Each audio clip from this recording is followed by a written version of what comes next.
بسم اللہ الرحمن الرحیم۔ میرے واجب الاحترام دوستوں، ہمارے ملک پاکستان میں معذرت کے ساتھ اکثر علماء کرام جو رہتے ہیں تو بعض علماء کرام وہ ہوتے ہیں جو گھر سے مسجد تک محدود ہوتے ہیں اور مسجد سے اپنے مدرسہ تک محدود ہوتے ہیں،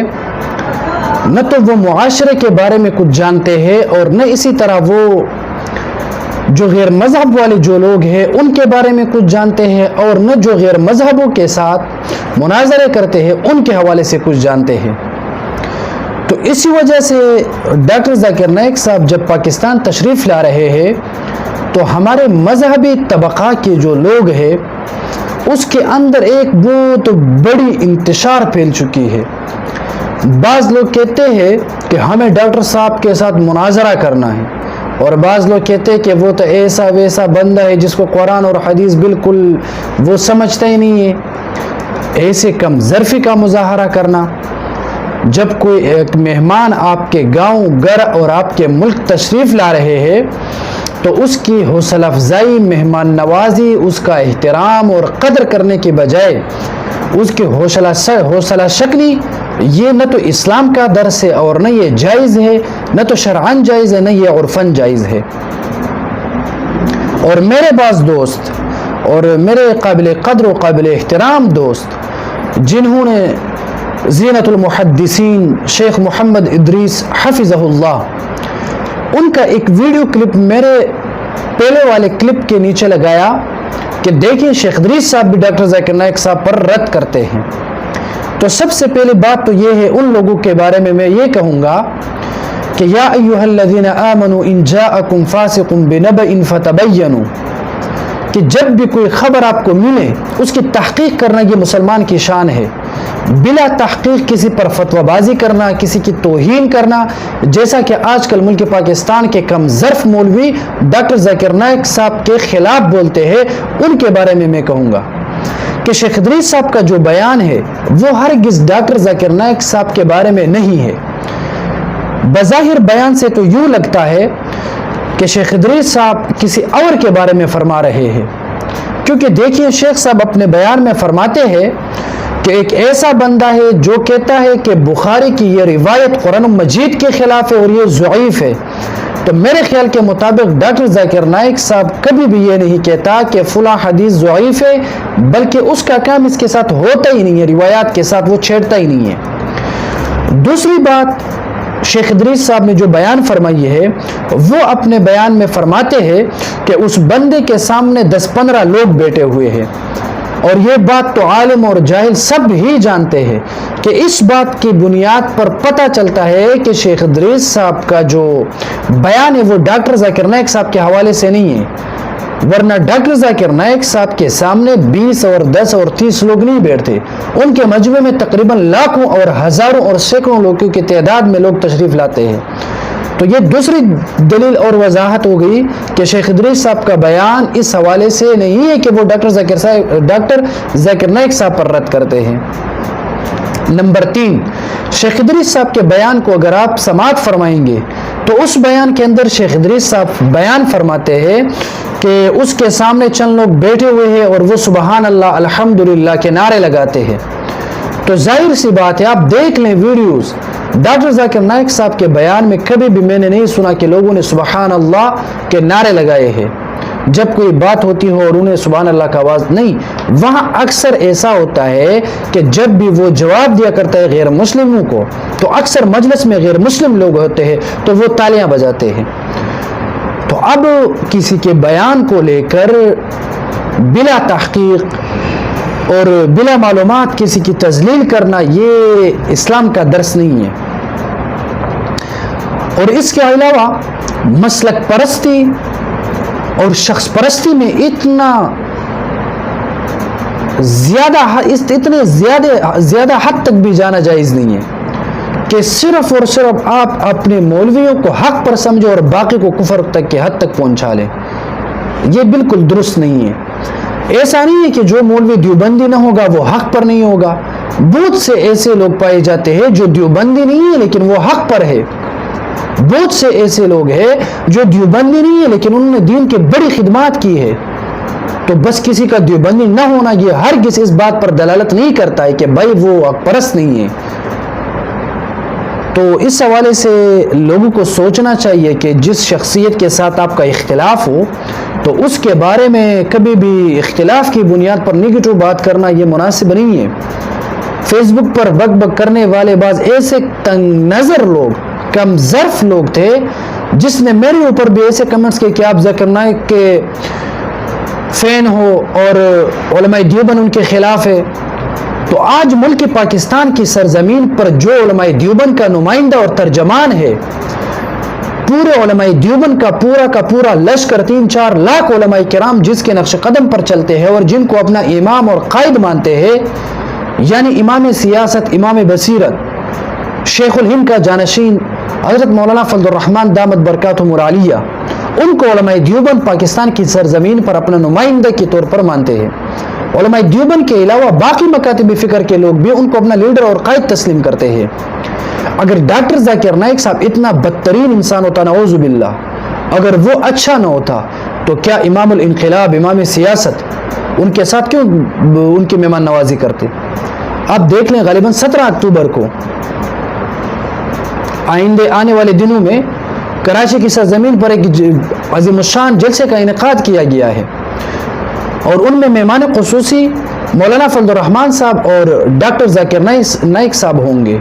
تو جب ڈاکٹر صاحب اچھا نہیں ہے، آپ لوگ ان پر فتویٰ لگاتے ہیں، ان کو کافر نعوذ باللہ قرار دیتے ہیں. اگر وہ اچھا بندہ نہیں ہوتا تو کیا وہ علماء دیوبند کے اسٹیج پر مہمان خصوصی کے طور پر کیوں تشریف لاتے؟ ڈاکٹر ذاکر نائک صاحب حق پرست انسان ہیں.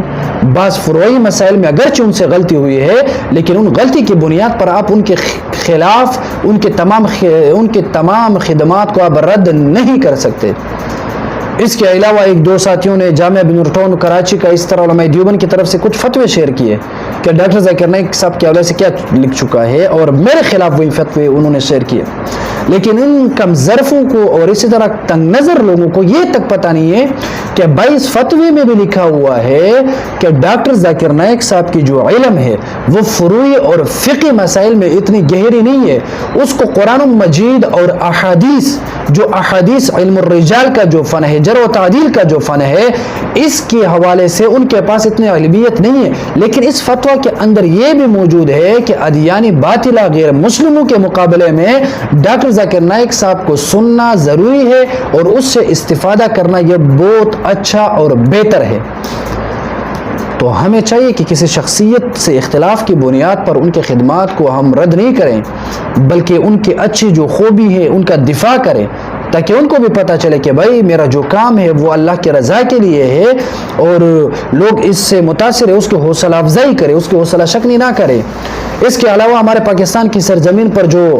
ایک بہترین مدرسہ ہے جامعہ بن ٹاؤن کراچی،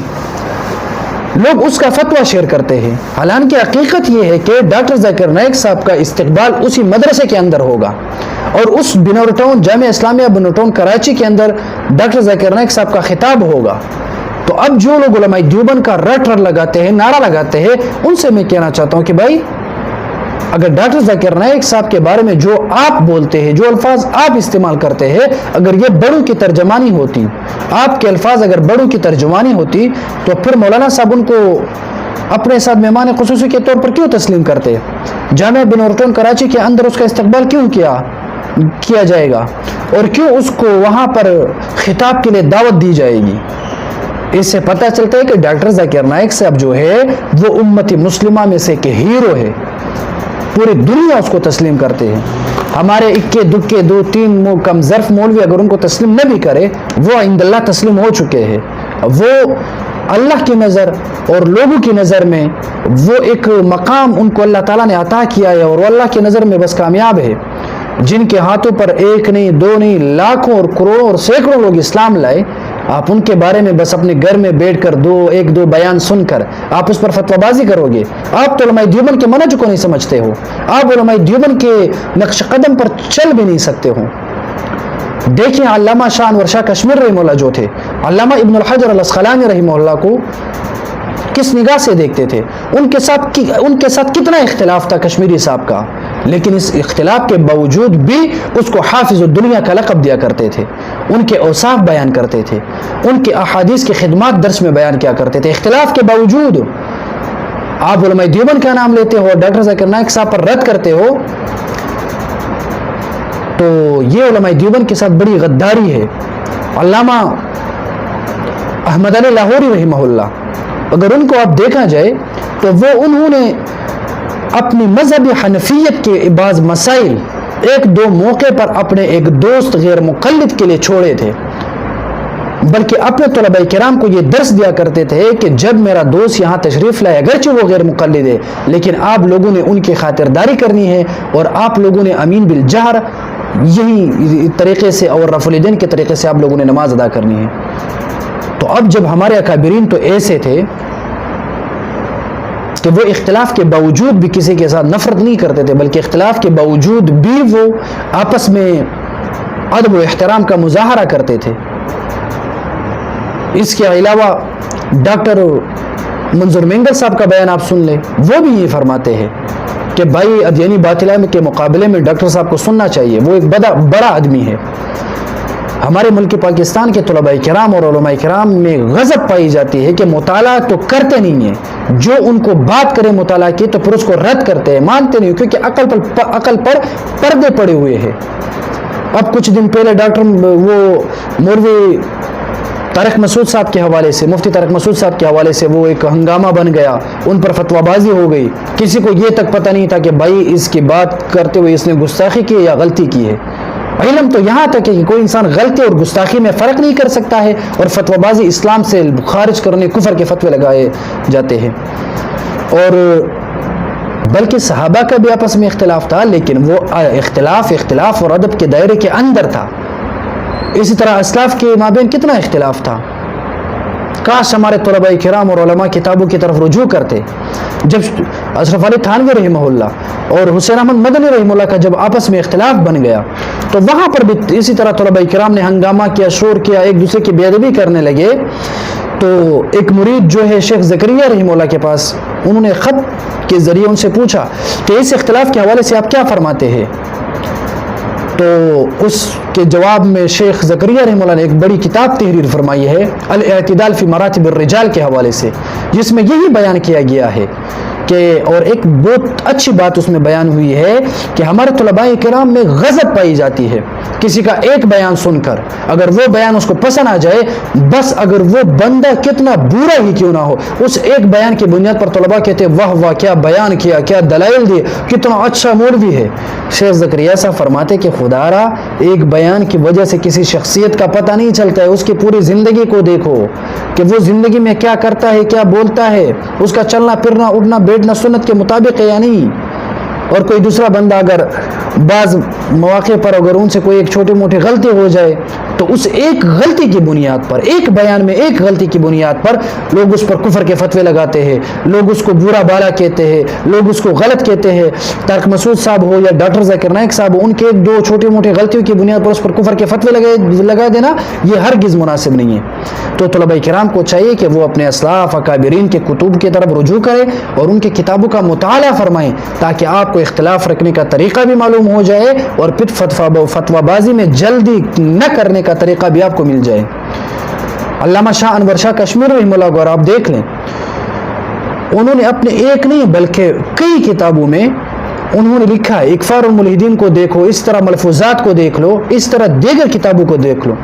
وہ فرماتے ہیں یہی قول امام اعظم ابو حنیفہ رحمہ اللہ کا بھی ہے، جن کو ہم امام مانتے ہیں، کہتے ہیں کہ اگر کسی میں 99% غلطی نظر آ جائے، کفر کی بات ہو جائے، لیکن اس میں احتمال اسلام کا بھی ہو اور وہ ایک بات اس کی درست تعویل ہو سکتی ہے، تو پھر آپ نے کفر کے فتوے نہیں لگانے بلکہ اس بات کو اسلام کے طرف لانا ہے اور اس کو اسلام پر حمل کرنا ہے۔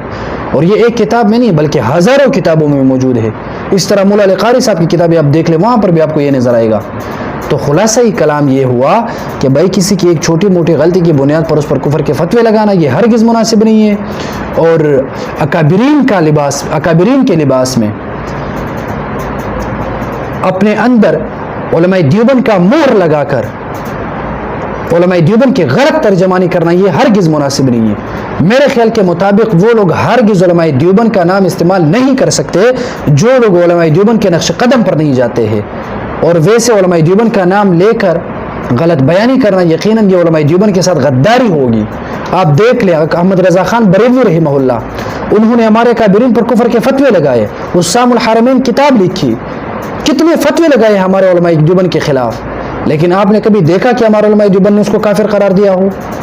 جب کوئی بندہ ہمارے مولویوں کو کافر کہتے ہو،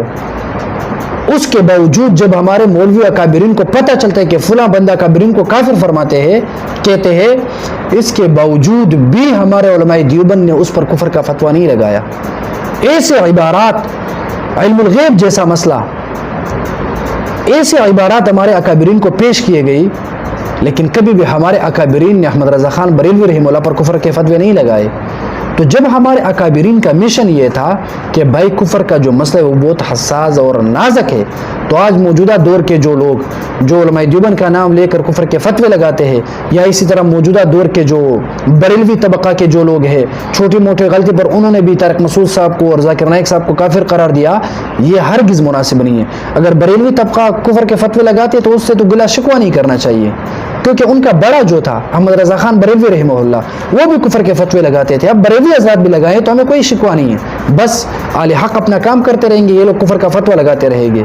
اسی طرح ذاکر نائک صاحب پر اگر آپ فتویٰ لگائیں گے، آپ کے فتویٰ سے نہ تو وہ دین کی خدمت کو چھوڑ سکتے ہیں، اور نہ ہی آپ کے فتوے کی وجہ سے اس کی اندر